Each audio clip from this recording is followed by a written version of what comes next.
Hey everybody, here's the video that I promised that I'd make telling the story of why mine and Michael's house is coming to the ground today. Michael and I bought this house back in 2016. That's when the story really began. I was still in medical school, so my debt was like out of this world. GTA prices just were not for us. We wanted to buy our first home together. I know that many of you had seen us film a renovation of Michael's home on HGTV, which is a house that I did live in with him, but it wasn't our home. We got to buy together. It's 2016. I graduated from medical school in 2017. I had a lot of bills to pay. For us, the most affordable house that we could buy was outside of the GTA. Michael and I sat down, we made a dream list. We're like, okay, what do we want our dream house to look like? For us, we came up with this list that included land. I definitely wanted a property with some land so that I could garden and grow vegetables. I just love to be outside in nature. I also wanted to be close to a body of water, a river, or a lake. Michael and I wanted the walkability into town to be really easy. Love to go for walks. We wanted to be able to walk to town, go to a cafe, be like in town, not always having to drive everywhere. Michael specifically wanted a shop. You know Michael, he's got his tools, his gym equipment. He's like a guy's guy, so like all of his gadgets need a place to live. This house that's behind me, I swear, is the only house that Michael and I looked at and then we bought it because it ticked off all of our boxes. Oh yeah, I forgot to say that we also wanted a house that had a little bit of charm to it. This house behind me was built in 1874. Charm, yes. Mold, also yes. The mold we didn't discover until years later. Okay, so runaway child. We bought a century home, is beautiful. This place ticked all of our boxes off. We did get the home inspected. The results came back that yes, there was mold present. There's mold in every house. We live in Canada. Like, if there's anything you've learned by watching my husband and my father-in-law, the house needs to breathe because we live in a climate where it's hot for, a few months of the year. I don't even want to say 6 months because that's a lie. But cold and snowy and fully winter for like 9 months of the year, if we're being honest. Mold happens, especially when renovations are poorly done, like this house. This house is a pig. But Michael and I bought the house knowing that would require a lot of work. We thought that we had like 20 years to do it. We were living in the city at the time. This was like our weekend and holiday home. Really just wanted to like chip away at it over a lifetime. And I mean, I married the right man for the job. To me, there's no job too big for my husband. He has seen everything. He's been in the trades since he was 14 years old. I know that there's no house that is perfect. Whether we bought a brand new build or like a charming century home, there's gonna be work involved in it. And to me, I married the right man for the job. So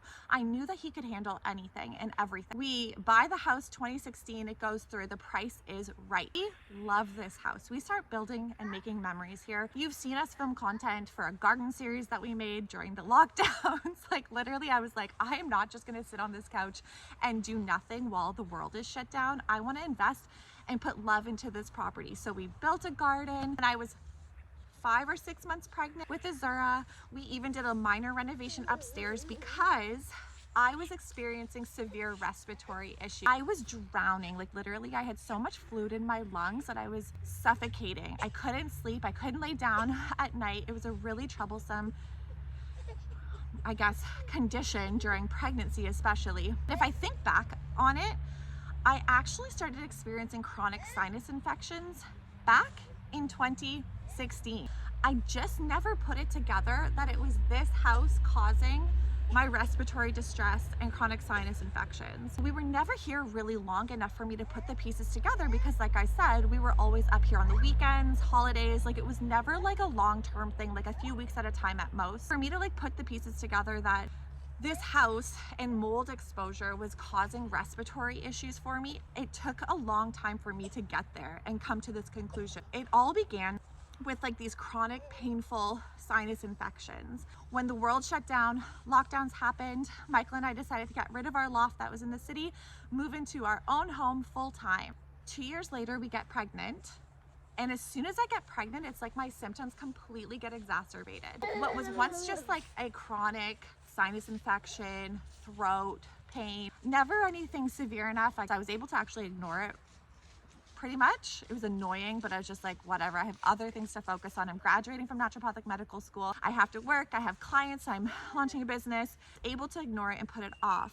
Until I got pregnant, all of my symptoms became super exacerbated. No longer was it just simply like an annoying, inconvenient sinus infection. It turned into full-blown respiratory distress where I literally could not sleep through the night because if I was horizontal, there was like a pooling taking place and I couldn't breathe.